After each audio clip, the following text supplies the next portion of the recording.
Welcome to my YouTube channel Urmi's কিচেনে। আজকে আমার রেসিপি দুর্দান্ত স্বাদের চিংড়ি মাছ দিয়ে পাঁচমিশালি তরকারি। এর জন্য আমি পুঁই শাক নিয়ে নিয়েছি। পুঁই শাকের পাতাগুলোকে কেটে নিয়েছি, পুঁই শাকের ডাঁটা কেটে ধুয়ে নিয়েছি, আলু এরকম ডুমো করে কেটে নিয়েছি, কুমড়ো বেগুন ঝিঙেও কেটে নিয়েছি এইভাবে ডুমো করে। এবারে কড়াইতে সর্ষের তেল দিয়ে তাতে বেগুনগুলো দিয়ে দেব। গরম করে তেলটাকে গরম করে বেগুনগুলোকে ছেড়ে দিয়ে বেগুনগুলোকে ভেজে তুলে রেখে দেব।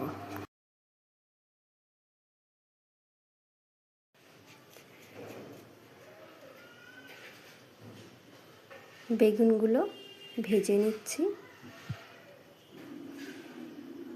বেগুনগুলো ভাজা হয়ে গেছে, এবারে তুলে নেব তেল থেকে। তুলে নিয়েছি। এবারে আগে থেকে আমি চিংড়ি মাছের খোসা ছাড়িয়ে পিঠের ময়লাটা বের করে ভালো করে ধুয়ে নিয়েছি। সেই চিংড়ি মাছ দিয়ে দিলাম তেলের মধ্যে, দিয়ে তাতে নুন হলুদ দিয়ে এবারে চিংড়ি মাছটাকে ভেজে তুলে রেখে দেবো। বেশি ভাজবো না, হালকা ভেজে তুলে রেখে দেবো। এবারে ওই তেলের মধ্যেই আমি শুকনো লঙ্কা ফোড়ন, 5 ফোড়ন দিয়ে দিলাম। শুকনো লঙ্কা, 5 ফোড়ন আর তেজপাতা দিয়ে দিয়েছি। ফোড়নটা হয়ে গেলে, ফোড়ন হয়ে গেছে, এবারে আগে থেকে কেটে রাখা আলুটা এর মধ্যে দিয়ে দিলাম। ডুমো ডুমো করে কেটে রেখেছিলাম সেই আলুটা এর মধ্যে দিয়ে দিলাম। এবারে আলুটাকে আমি ঢাকনা দিয়ে ভেজে নেব। আলুটাকে ভেজে নেব, ঢাকনা দিয়ে দেব যাতে করে আলুটাও সিদ্ধ হয়ে যায় আর আলুটা ভালো মতন ভাজা হয়ে যায়। আলুটা প্রায় ভালো মতন ভাজা হয়ে গেছে। এবারে আমি আগে থেকে কেটে রাখা ডুমো করে কুমড়ো কেটে রেখেছিলাম, সেই কুমড়োটা দিয়ে দিলাম আর ডাঁটাগুলো এর মধ্যে দিয়ে দিলাম, দিয়ে স্বাদ অনুযায়ী নুন দিয়ে দিলাম। এইবারে আলু, কুমড়ো আর ডাঁটা একসাথে ভালো করে আমি ভেজে নেব। ডাঁটাটা দিয়ে দিলাম এই কারণে, ঢাকনা দিয়ে দেব ডাঁটাটা যাতে গলে যায়। ঢাকনা খুলে মাঝে মাঝে নেড়ে দিচ্ছি। এবারে আমি এর মধ্যে একটা বড় সাইজের পেঁয়াজ কুচিয়ে রেখেছিলাম, সেই পেঁয়াজ কুচিটা এর মধ্যে দিয়ে দিলাম। দিয়ে পেঁয়াজটাকে ভালো করে মিশিয়ে নিলাম।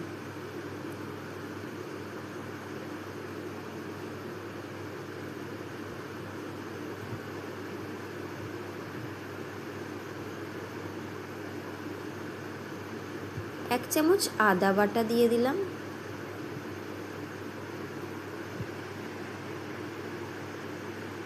কাঁচা লঙ্কা চিড়ে দিয়ে দিলাম। হলুদ গুঁড়ো 1/2 চামচ দিয়ে দিলাম রঙের জন্য। কাশ্মীরি লঙ্কার গুঁড়ো দিয়ে দিলাম রঙের জন্য। জিরে গুঁড়ো দিয়ে দিলাম 2 চামচ।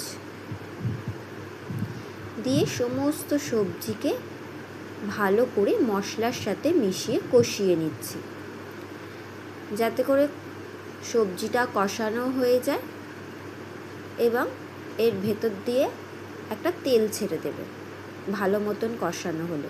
মাঝে মাঝে ঢাকা দিয়ে দিচ্ছি যাতে করে সবজিগুলো ভালো মতন সিদ্ধ হয়ে যায়। অনেকটাই সিদ্ধ হয়ে গেছে।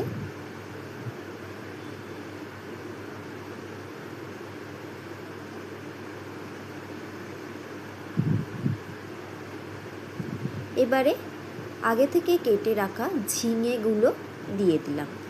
দিয়ে এবারে ঝিঙেটাকে ভালো করে মিশিয়ে নিচ্ছি। আলু, কুমড়ো আর ডাঁটাটা একটু সিদ্ধ হয়ে গেছে দেখে ঝিঙেটা দিলাম, কারণ ঝিঙে খুব তাড়াতাড়ি গলে যায়। আর আগে থেকে বেগুন আমি ভেজে রেখেছি, বেগুনটা আমি শেষে মিশিয়ে দেবো। ভালো মতন ঝিঙেটাকে মিশিয়ে নিচ্ছি। মিশিয়ে নিয়ে আবারও ঢাকা দিয়ে দেবো। এবারে আমি আগে থেকে কেটে রাখা পালং শাকটা দিয়ে দিলাম। দিয়ে সবজির সাথে শাকটাকে ভালো করে মিশিয়ে নেব, মিশিয়ে নিয়ে ঢাকা দিয়ে দেব, যাতে করে শাকটা নুইয়ে যায় এবং ভালো মতন সবজির সাথে মিশে যায়। ভালো মতন বেশ নাড়াচাড়া করে মিশিয়ে নিচ্ছি। এবারে আমি ঢাকনা দিয়ে দেব। বেশ খানিকক্ষণ পরে ঢাকনা খুলে নিয়েছি। পাতাগুলো অনেকটাই নরম হয়ে গেছে, তাই একটু ভালো করে আবার নেড়ে দিলাম। জল বেরিয়েছে, পাতাগুলো দেবার ফলে। এবারে জলটাকে শুকিয়ে নিতে হবে। সবজি আমার গলে গেছে। আগে থেকে যে চিংড়ি মাছগুলো ভেজে রেখেছিলাম সেই চিংড়ি মাছগুলো দিয়ে দিলাম, দিয়ে ভালো করে মিশিয়ে নেব।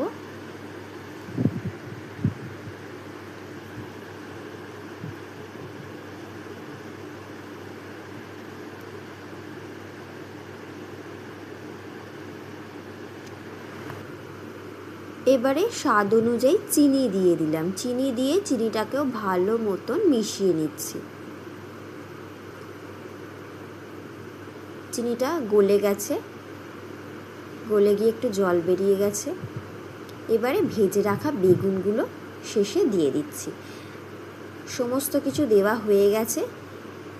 এবারে বেগুনটাকেও ভালো মতন মিশিয়ে নিয়েছি। ঘি আর গরম মশলা ছড়িয়ে শুকনো করে নামিয়ে নিচ্ছি। আজকের মতো এই পর্যন্ত। ধন্যবাদ।